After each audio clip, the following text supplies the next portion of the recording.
ഇസ്ലാമിക നിയമമായ ശരീഅത്ത് ഇന്ത്യൻ ഭരണഘടനയ്ക്ക് മുകളിലാണെന്ന വിവാദ പരാമർശവുമായി ജാർഖണ്ഡ് ന്യൂനപക്ഷ ക്ഷേമ മന്ത്രിയും ജാർഖണ്ഡ് മുക്തി മോർച്ച നേതാവുമായ ഹാഫിസുൽ ഹസൻ അൻസാരി പ്രാദേശിക മാധ്യമത്തിന് നൽകിയ അഭിമുഖത്തിലാണ് അൻസാരിയുടെ ഈ പരാമർശം.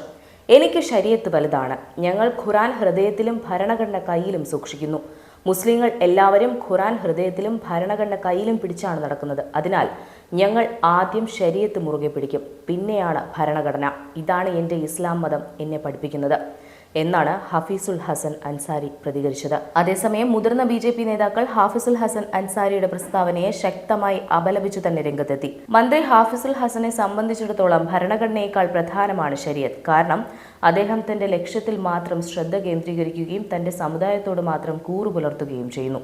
തെരഞ്ഞെടുപ്പുകളിൽ അദ്ദേഹം പാവപ്പെട്ടവരോടും ദളിതുകളോടും ആദിവാസികളോടും വോട്ട് തേടി. എന്നാൽ ഇപ്പോൾ അദ്ദേഹം ഇസ്ലാമിക അജണ്ട മുന്നോട്ട് കൊണ്ടുപോകാൻ ശ്രമിക്കുകയാണെന്നും BJP പറഞ്ഞു.